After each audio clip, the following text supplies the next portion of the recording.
Resumen de Pedro Páramo. Parte 1. El viaje de Juan Preciado y su llegada a Comala. Mi madre me lo dijo poco antes de morir. Ve a Comala, ve a conocer a tu padre. Se llama Pedro Páramo. Fue una petición con tono de súplica, pero también con la fuerza de una promesa que no podía romperse. Juan Preciado, el protagonista, parte hacia el pueblo de Comala, movido por esa promesa, sin imaginar que lo que encontrará allí será mucho más que un hombre. Encontrará un mundo enterrado, lleno de voces, recuerdos y muertes. Desde el principio, el ambiente que describe Rulfo es sofocante. El calor, el polvo, el silencio.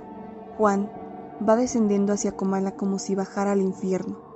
En el camino, conoce a Bundio, un arriero que, para sorpresa de Juan, también es hijo de Pedro Páramo. Pero Abundio no va con esperanzas, va derrotado, lleno de tristeza, cargando penas que arrastra por los caminos. Este encuentro ya nos advierte que Pedro Páramo no fue un padre amoroso, ni un buen hombre. Cuando Juan llega al pueblo, se encuentra con una imagen completamente contraria a la que su madre le había descrito. Comala no es un lugar lleno de vida, sino un sitio deshabitado, caluroso, con calles vacías y casas en ruinas. Todo parece detenido en el tiempo. No hay gente en las calles, no hay ruidos de animales, no hay movimiento, solo el calor que sube de la tierra como si viniera del mismo infierno. A pesar de todo, Juan logra encontrar alojamiento en la casa de Eduvigues Dillada, y es aquí donde el lector empieza a sospechar que algo no está bien. Eduvigues dice haber estado esperando a Juan, como si supiera de su llegada antes de que él lo decidiera. Le habla de su madre, como si todavía estuviera viva. Hay una sensación constante de irrealidad, de que las cosas no encajan del todo. En su estancia en Comala, Juan empieza a oír voces, susurros, murmullos que vienen de ninguna parte. A veces cree escuchar pasos o conversaciones. Todo parece fantasmal. Poco a poco, comienza a sospechar que la gente con la que se cruza, la que lo saluda y le habla, puede que no esté viva. La sensación de estar rodeado de muertos se hace cada vez más fuerte. Eduvigues le cuenta que conoció a su madre y que Pedro Páramo la había abandonado. Le habla también de otras personas del pueblo y de cómo Comala fue decayendo. Cada historia que escucha Juan es triste, cargada de abandono, dolor y muerte. El pueblo parece haber sido destruido por el olvido, por la ausencia de esperanza, y en el centro de todo siempre está Pedro Páramo. A medida que Juan avanza en su búsqueda, se encuentra con otras figuras. Una de ellas es Damiana Cisneros, otra mujer que dice conocerlo y conocer a su madre. Juan sigue caminando entre estas presencias, confundido, tratando de entender si lo que vive es real o no. Lo que parecía un viaje para encontrar a un padre se ha convertido en un descenso hacia un lugar de almas en pena. En varias escenas, Juan escucha historias fragmentadas, personas que hablan solas, que recuerdan momentos del pasado, que repiten frases como si estuvieran atrapadas en un bucle. Rulfo construye un ambiente cargado de muerte, pero no una muerte tranquila. Es una muerte que no descansa, una muerte que se quedó viva en los recuerdos. Comala, en este punto de la historia, ya no es solo un pueblo, es una especie de limbo, un sitio donde los muertos no saben que han muerto, donde las culpas, los rencores y los dolores siguen pesando. Y Juan, sin quererlo, va quedando atrapado en ese mundo. Las voces lo rodean, lo envuelven. Él mismo empieza a cambiar. Una escena clave es cuando Juan empieza a hablar con Dorotea, una mendiga que también parece estar muerta. Ambos comparten un espacio que parece ser una tumba, y desde ahí siguen escuchando las voces de los otros. La historia se fragmenta cada vez más, ya no es una línea continua, sino una serie de retazos, de voces, de recuerdos que se cruzan. La primera parte de Pedro Páramo no es solo la presentación del personaje principal, sino una introducción a un mundo narrativo único. Rulfo rompe con la estructura tradicional del relato. Nos lleva por una historia que es más sensorial que lógica. más emocional que cronológica. Escuchamos los ecos del pasado y comenzamos a ver que la historia de Juan no se puede separar de la historia de Comala. Y en ese Comala desierto, donde la tierra está seca y el aire no se mueve, se empieza a construir la figura del gran ausente, Pedro Páramo. Todavía no aparece directamente, pero ya se siente su presencia. Cada persona con la que Juan habla tiene una historia que lo involucra. Él está en todas partes, como una sombra, como una culpa colectiva que nadie ha podido olvidar. Así, este primer tramo de la novela nos deja en un estado de confusión, de asombro, pero también de fascinación, porque no es una historia cualquiera, es una historia que nos habla desde el más allá, desde la soledad más profunda, desde la necesidad de cerrar las heridas del pasado. Juan Preciado fue a Comala en busca de su padre, pero lo que encontró fue el eco de una tierra rota, un lugar donde los muertos aún no hablan, porque nadie los escuchó en vida. Voces del pasado y la historia de Pedro Páramo. Segunda parte. Comala, ese pueblo de fantasmas y murmullos, empieza a revelarse poco a poco. Juan Preciado, el joven que llegó buscando a su padre, se va perdiendo en la maraña de voces que llenan el aire. Voces que no provienen de personas vivas, sino de almas que aún tienen algo que decir. En esta segunda parte de la historia, el tiempo comienza a deshacerse. Ya no hay una línea clara entre el presente y el pasado. Juan escucha relatos que sucedieron hace décadas, como si ocurrieran en ese mismo instante. Las historias que Juan oye nos transportan al corazón de Comala, a los días en que Pedro Páramo era joven y empezaba a construir su poder. La novela cambia de enfoque, y ahora es el mismo Pedro quien, a través de fragmentos, recuerdos y voces, empieza a tomar forma ante el lector. Su figura es imponente, pero también sombría. Es el símbolo del cacique, del terrateniente que hace y deshace a su voluntad. Pedro Páramo no heredó poder. Su padre murió sin dejarle nada, y desde muy joven tuvo que buscar la forma de ascender. Lo logró a través de la astucia, la manipulación y sobre todo, el miedo. Fue con la ayuda de Fulgor Sedano, su fiel administrador, que empezó a apoderarse de tierras, a comprar voluntades y a doblegar al pueblo. Cada terreno que obtenía era una pieza más en su plan de controlar Comala por completo. A lo largo de los relatos, se muestra cómo Pedro utilizaba cualquier recurso para lograr sus objetivos. Si tenía que casar a una mujer por interés, lo hacía. Si tenía que engañar, engañaba. Y si alguien se interponía, lo eliminaba. Su ambición no conocía límites. Y lo más doloroso es que las personas que lo rodeaban estaban demasiado necesitadas, o demasiado asustadas como para enfrentarse a él. Una figura importante que se menciona es la de Miguel Páramo, el hijo de Pedro. Miguel es presentado como un joven violento, arrogante y cruel. Él presenta la continuación del poder de su padre, pero de una forma más salvaje.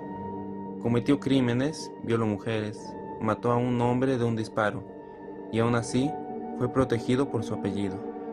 La muerte de Miguel es un accidente a caballo. Dejó a Pedro devastado, pero no lo volvió más humano, simplemente reforzó su aislamiento, su dureza. Mientras tanto, Juan Preciado, aún atrapado en ese mundo de murmullos, empieza a perder la noción del tiempo. Su cuerpo se debilita, escucha más voces, más historias, más recuerdos. El pueblo entero parece contarle lo que fue, como si él fuera el último en saberlo, como si él fuera el testigo final de todo lo que pasó. La historia de Pedro se entrelaza con la de cada habitante, porque a todos, de una forma u otra, sufrieron bajo su poder. Y entonces aparece el nombre de Susana San Juan. Con ella, la historia da un giro emocional. Susana es el gran amor de Pedro Páramo. No es una mujer cualquiera. Es la única que realmente deseó, no por poder ni venganza, sino por amor. Pero como todo en la vida de Pedro, ese amor también está manchado de dolor. Susana fue casada con otro hombre, vivió fuera de Comala y cuando por fin volvió ya no era la misma. Había perdido la cordura, estaba atrapada en sus propios recuerdos, en su dolor. Pedro hizo todo lo posible para tenerla cerca. La llevó a su casa, la rodeó de cuidados, le ofreció todo lo que tenía, pero Susana estaba en otro mundo. Hablaba con su padre muerto, revivía escenas del pasado, se reía sola, lloraba por cosas que nadie entendía, pero la amaba, sí, pero no podía alcanzarla. Ella era como un fantasma en vida. Los fragmentos que narran los pensamientos de Susana son algunos de los más poéticos y perturbadores de la novela. Habla de ríos, de su infancia, de caracoles y cielos abiertos. Su mente está fragmentada, y eso la convierte en uno de los personajes más enigmáticos del libro. Mientras Pedro trataba de conquistarla, ella se va apagando lentamente, sin que nadie pueda detener su caída. La novela en esta parte alterna constantemente entre voces, la de Juan, la de Pedro, la de Susana y la de los muertos.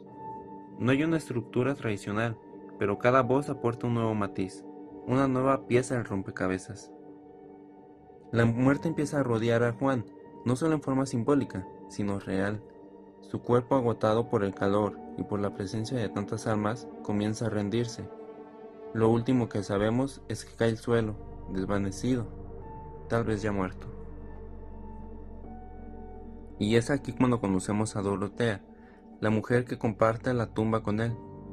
Ella también es una alma errante, alguien que vivió en el abandono, que sufrió el desprecio de la gente, y que ahora repite su historia como si aún esperara ser escuchada. Juan y Dorotea están muertos, pero sus voces siguen vivas, narrando desde el interior de la tierra todo lo que ocurrió arriba. En esta segunda parte, el lector se da cuenta de que Pedro Páramo no es una historia sobre un hombre, sino sobre un pueblo destruido.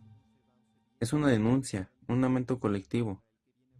Cada historia que escuchamos es una historia de pérdida, tierras, familias, justicias, amor. Todo fue devorado por la ambición de un solo hombre, y sin embargo, ese hombre también está vacío. Pedro Páramo, aunque poderoso, no es feliz. Vive atormentado, solo, perseguido por sus recuerdos y por los muertos que dejó atrás. Juan Preciado ya no busca a su padre. Lo que ahora escucha es el eco de un pueblo que le cuenta su historia. Una historia que no termina con la muerte, porque ni siquiera la muerte ha traído paz. El poder absoluto y la decadencia de Pedro Páramo. Tercera parte. A medida que las voces de Comala siguen desfilando ante nosotros, el retrato de Pedro Páramo se vuelve más claro y más sombrío. Ya no es simplemente el padre ausente de Juan Preciado, es el eje de una tragedia colectiva. Su figura se levanta como una sombra sobre el pueblo, y a su alrededor se teje una historia de dominio absoluto, corrupción y finalmente abandono. Pedro no solo acumuló tierras, acumuló también miedos, sumisiones y rencores. Tenía el control de Comala en sus manos, era el cacique, el patrón, el hombre que nadie podía contrariar. Todos dependían de él, y esa dependencia lo hacía más fuerte. Se convirtió en una especie de dios local, pero un dios cruel, silencioso, ausente. No castigaba con violencia abierta, sino con indiferencia. Si alguien lo desafiaba, simplemente dejaba de mirar en su dirección, y esa persona desaparecía social y económicamente. Una escena que resume su poder es cuando decide dejar morir al pueblo. No lo dice directamente, pero cuando Susana San Juan muere, Pedro se apaga por dentro. Su único amor, la única emoción verdadera que pareció habitarlo, desaparece con ella, y en ese instante toma la decisión más devastadora, dejar que todo se caiga. Ya no le interesa el poder, ni la tierra, ni el pueblo. Se encierra en su hacienda, en su propio vacío, y deja que Comala se consuma poco a poco. La muerte de Susana es un momento clave. Su entierro es una escena cargada de contrastes. Mientras en el interior de la iglesia su cuerpo es velado con solemnidad, Pedro paga una fiesta para que el pueblo celebre. Nadie entiende nada. Es una burla, una provocación, o tal vez una forma desesperada de negar la muerte. Pero detrás de esa acción está un Pedro Páramo devastado, quebrado. Desde ese momento deja de actuar. Ya no hay más planes, ni más negocios, ni más conquistas. Hay silencio, hay espera. Comala empieza a morir con su silencio. La gente, antes protegida o manipulada por Pedro, se queda a la deriva. Ya no hay ayuda, ya no hay sustento, ya no hay trabajo. Las familias abandonan el pueblo, los campos se secan, los animales mueren. El silencio se vuelve más pesado que nunca. Lo que antes era un lugar lleno de murmullos, ahora es solo eco de lo que fue. Es como si el alma del pueblo también hubiera muerto con Susana. Pero antes de ese abandono, hay muchas historias que siguen emergiendo. historias de mujeres utilizadas, de hombres humillados, de tierras robadas. Pedro Páramo no actuaba solo, tenía a Fulgor Sedano como ejecutor de sus decisiones. Fulgor era el intermediario, el que negociaba, el que presionaba, el que ponía cara a las órdenes del patrón. Era frío, práctico, obediente, pero incluso él, en algún momento, empieza a notar el vacío que crece en Pedro. Su muerte también marca otro peldaño más en la soledad del cacique. Las voces de los habitantes de Comala siguen contando sus tragedias. Una tras otra se va dibujando el paisaje emocional del pueblo. El lector ya no está siguiendo solo la historia de Juan Preciado, está inmerso en una memoria colectiva, una que no ha sido escuchada, una que grita desde la tierra.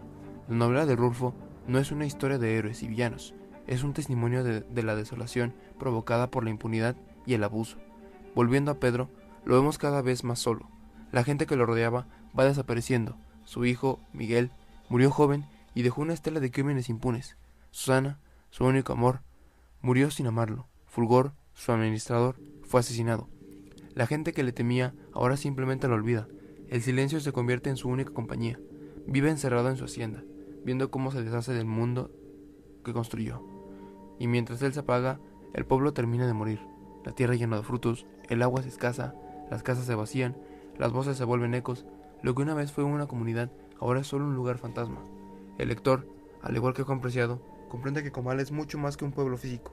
Es un símbolo, un espacio donde la memoria duele, donde los muertos no descansan, y donde el olvido es más peligroso que la muerte. Finalmente, la muerte de Pedro no es espectacular ni heroica. Muere solo, en su hacienda, entre sus recuerdos, entre sus fantasmas. La imagen que deja es la de un hombre que lo tuvo todo y sin embargo no tuvo nada. No fue amado, no fue feliz, no dejó nada que valiera la pena. Su nombre permanece, pero no por respeto ni por admiración, permanece como advertencia. Con la muerte de Pedro se cierra una etapa, pero la historia no termina. Las voces siguen, los muertos siguen hablando, porque la tierra no ha sanado, porque el daño fue demasiado profundo, y porque nadie, hasta Juan, había vuelto a escuchar. Esta parte de la novela muestra el verdadero poder de Rulfo como escritor. No necesita grandes acciones, ni escenas ruidosas. Solo necesita el silencio, el calor, la tierra y las voces para construir una tragedia profunda y universal. Pedro Páramo no es solo un nombre, es una historia sobre lo que ocurre cuando el poder se ejerce sin amor, sin justicia, sin conciencia. Los ecos de Comala y los rostros del abandono. Parte 4. En esta parte de la historia, Pedro Páramo nos sumerge aún más en el corazón de Comala, ese lugar suspendido entre el mundo de los vivos y los muertos. Juan Preciado, ya difunto y enterrado junto a Dorotea, deja de ser el foco exclusivo del relato. Ahora las voces del pueblo toman el control. Esas voces, tantas veces ignoradas en vida, se convierten en protagonistas, y sus historias individuales van revelando el verdadero rostro del olvido. Comala no solo fue destruida por Pedro Páramo, también fue construida por la resignación y el miedo de sus habitantes. Las voces que surgen desde la tierra cuentan historias de esperanza frustrada, de pobreza, de lucha inútil contra un poder que nunca se podía enfrentar. Son voces que no descansan, porque nunca pudieron hablar en vida. Sus relatos flotan en el aire, como fragmentos de una historia que nadie quiso escuchar. Una de las voces más potentes es la de Dorotea. Aunque fue una mendiga que muchos despreciaron, su relato es profundamente humano. Ella recoge los momentos de abandono, las heridas de la marginación, cuenta cómo fue considerada loca, cómo los demás evitaban mirarla, y cómo su mayor deseo era cuidar a un niño, aunque éste no fuera suyo. A través de ella comprendemos que los marginados también tienen sueños, que incluso quienes parecen insignificantes llevan consigo una historia de amor, de dolor y de pérdida. También aparece el recuerdo del padre Rentería, el sacerdote de Comala.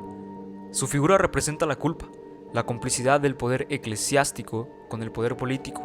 El padre Rentería es un hombre derrotado por sus propios pecados, incapaz de cumplir con su papel espiritual. Absuelve a ricos y poderosos como Pedro Páramo, mientras niega el perdón a los pobres, porque su fe está corrompida por el miedo y la conveniencia. El padre Rentería no es malvado, pero sí débil. Y en un lugar como Comala, la debilidad es también una forma de condena. La historia de Donis y su hermana, dos personajes que viven juntos en una relación incestuosa, muestra cómo el aislamiento puede deformar la vida. En un pueblo donde no queda nadie, donde la soledad es más fuerte que la moral, los límites se borran. Ellos viven como si fueran los últimos habitantes, repitiendo una rutina enfermiza que ya no tiene sentido. Sus voces son apenas susurros, como si incluso ellos supieran que han dejado de ser personas, para convertirse en restos de humanidad. La estructura de la novela se vuelve cada vez más fragmentada, más parecida a una colcha de retazos, cosida con recuerdos, culpas y dolores. Cada voz tiene su ritmo, su tono y su historia. Algunas hablan con resignación, otras con rabia. Algunas repiten los mismos hechos una y otra vez, como si no pudieran liberarse del instante que las marcó. Rulfo no nos da una visión clara del pasado, sino muchas miradas rotas que juntas forman un retrato terrible, pero necesario. El lector se convierte en un confesor silencioso, escucha relatos de mujeres abandonadas, de hombres que murieron por amor, de niños que nunca crecieron. Comala no es un infierno en el sentido tradicional, no hay fuego ni castigo divino. El verdadero castigo es la repetición eterna de las culpas, de los recuerdos que no se pueden soltar. Los muertos de Comala no descansan porque sus vidas nunca encontraron justicia. Pedro Páramo, aunque ya muerto, sigue presente en cada rincón. Su sombra aparece en los relatos como causa, como símbolo, como eco. Algunos lo recuerdan con temor, otros con odio, pocos con amor. Pero todos lo nombran. Su figura es tan grande que, incluso en su ausencia, sigue marcando los destinos de los demás. Es el responsable de muchas ruinas, pero también el reflejo de una época, de una sociedad que permitió que un solo hombre tuviera tanto poder. El lector entiende entonces que Pedro Páramo no es simplemente una crítica a un individuo, es una denuncia profunda del abandono colectivo, de forma en que los sistemas de poder, cuando no son cuestionados, destruyen comunidades enteras. La novela habla de México, sí, pero también de cualquier lugar donde la injusticia se vuelve costumbre. Otro aspecto poderoso de esta parte es cómo se resalta el valor de la memoria. Las voces insisten, repiten, reconstruyen, no quieren ser olvidadas, necesitan ser escuchadas. Y en esa insistencia hay una forma de resistencia. Aunque estén muertos, aunque sus cuerpos estén bajo tierra, sus historias siguen vivas, luchando contra el olvido. Rulfo logra que el lector se sienta parte del pueblo. No solo estamos leyendo un libro, estamos escuchando una procesión de almas que piden algo simple: ser recordadas. Cada historia es como una pequeña confesión, y cada una de ellas aporta una capa más de sentido a la tragedia total de Comala. A estas alturas, Juan Preciado ya no es protagonista ni narrador, él es simplemente otro más de los muertos, uno que llegó buscando respuestas y terminó atrapado como los demás. Su viaje se ha transformado, ya no es una búsqueda personal, sino un tránsito hacia la comprensión de un pasado colectivo. Se ha convertido en oidor, en testigo, y entonces entendemos la grandeza de esta novela. En menos de 150 páginas, Rulfo no solo construyó una historia compleja, poética y profunda, también nos ofreció un espejo, un lugar donde podemos mirar los errores del pasado y preguntarnos qué estamos haciendo con los ecos que heredamos.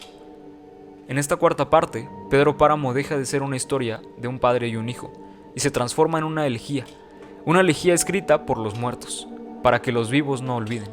Esta última sección cierra el relato con un enfoque en el final de Pedro Páramo, el destino del pueblo y el sentido profundo de la novela. El final del Sacique y la eternidad del silencio, parte 5. En esta última parte de Pedro Páramo, el viaje llega a su fin. No solo el viaje de Juan Preciado, que ya ha dejado de ser un personaje activo, sino también el ciclo de Comala, y con él el final simbólico de un mundo construido sobre el abuso, el poder y el olvido. Comala ya no es un pueblo, es un cementerio de voces, y no solo porque sus habitantes están muertos, sino porque sus historias no tienen salida. Están atrapadas en un limbo de culpa y deseo, de recuerdos que se repiten eternamente. Las palabras de los muertos siguen girando como el polvo, flotando por encima de la tierra seca, esperando que alguien, cualquiera, las escuche. Pedro Páramo, por su parte, está cada vez más solo. Su presencia ha sido constante a lo largo del libro, incluso cuando no hablaba directamente. En esta última etapa lo vemos como un hombre quebrado, derrotado, no por una guerra ni por un enemigo externo, sino por sí mismo. Su castigo no fue la caída repentina ni la violencia, sino la erosión lenta de su alma. Desde la muerte de Susana San Juan, Pedro Páramo se ha convertido en una figura fantasma. Se encierra en su hacienda, camina por sus tierras vacías, conversa con el pasado, ya no da órdenes, ya no impone miedo, solo observa cómo todo lo que construyó se deshace ante sus ojos. No hay redención para él, porque nunca buscó redención. Solo esperó que el tiempo o la muerte lo liberara. y es justamente en ese estado de espera donde finalmente muere. No de una forma grandiosa ni dramática, muere sentado, derrotado, como si simplemente se apagara. El último pensamiento que cruza su mente es el de Susana, esa mujer que nunca pudo amarle como él deseaba. La novela lo describe en pocas palabras, pero esas palabras lo dicen todo. Se fue desmoronando como si fuera un montón de piedras. Así termina Pedro Páramo. No con una explosión, sino con un colapso interno, silencioso, inevitable. Ese colapso es también el de Comala. La muerte de Pedro Páramo no revitaliza el pueblo. No hay justicia poética, no hay recuperación. La gente que quedó se fue marchando. Los campos no volvieron a dar fruto. La iglesia se quedó sin fieles. El padre, Rentería, ya vencido por su conciencia, apenas logra sostener sus rezos. El silencio gana, se instala como una presencia definitiva, como un destino que ya nadie puede revertir. Rulfo, con una economía de palabras y una profundidad emocional inmensa, logra que ese silencio final pese tanto como todas las voces que lo precedieron. El lector siente que ha llegado al fondo de algo, que ya no hay nada más que contar, porque todo ha sido dicho. No porque se haya hecho justicia, sino porque la memoria ha hablado hasta agotarse. Y es ahí donde se revela el sentido más profundo de la novela. Pedro Páramo no es una historia con una moraleja clara. No hay castigo ejemplar ni redención para los personajes. Es una historia circular, trágica, donde los muertos viven más intensamente que los vivos, y donde la tierra, esa tierra seca, agrietada, inmóvil, guarda todo lo que los hombres quisieron enterrar. La novela nos confronta con la historia colectiva de un pueblo que sufrió en silencio, y ese sufrimiento, cuando no se dice, cuando no se escribe, cuando no se nombra, se transforma en algo eterno. Comala representa eso, una tierra donde la historia no muere porque nunca fue contada correctamente. Y por eso los muertos siguen hablando. Por eso Juan Preciado, que fue a buscar a su padre, termina enterrado con ellos, no como víctima, sino como otro eslabón más de esa cadena de historias olvidadas. A nivel simbólico, Pedro Páramo nos habla del poder destructivo del saciquismo, de la herencia del abuso, de la necesidad de escuchar el pasado para entender el presente. Rulfo no escribe con rabia ni con sentimentalismo, escribe con precisión poética, como si cada frase fuera una piedra colocada con cuidado en una tumba que aún no había sido sellada. Pedro Páramo, el hombre que parecía tener todo el poder, muere como un eco. Su nombre pesa, pero no por respeto, sino porque representa la memoria de todo lo que salió mal. Susana San Juan, la mujer inalcanzable, se convierte en un símbolo de un amor imposible. Juan Preciado, el hijo buscador, se convierte en un testigo eterno de la historia. Y Comala finalmente se convierte en un símbolo, no solo un pueblo fantasma, sino una advertencia, una memoria suspendida entre el cielo y la tierra. El lector cierra el libro y por un instante todo parece un silencio, pero no es un silencio vacío, es un silencio lleno de voces, de historia, de vidas rotas que ahora, gracias a la literatura, han encontrado su espacio, un espacio donde no hay juicio, solo memoria. Y eso es lo que hace de Pedro Páramo una obra inmortal, no porque narre una historia perfecta, sino porque nos obliga a escuchar lo que normalmente se olvida. Nos recuerda que cada pueblo tiene su Comala y que cada silencio, por más hondo que parezca, está lleno de voces esperando a ser contadas.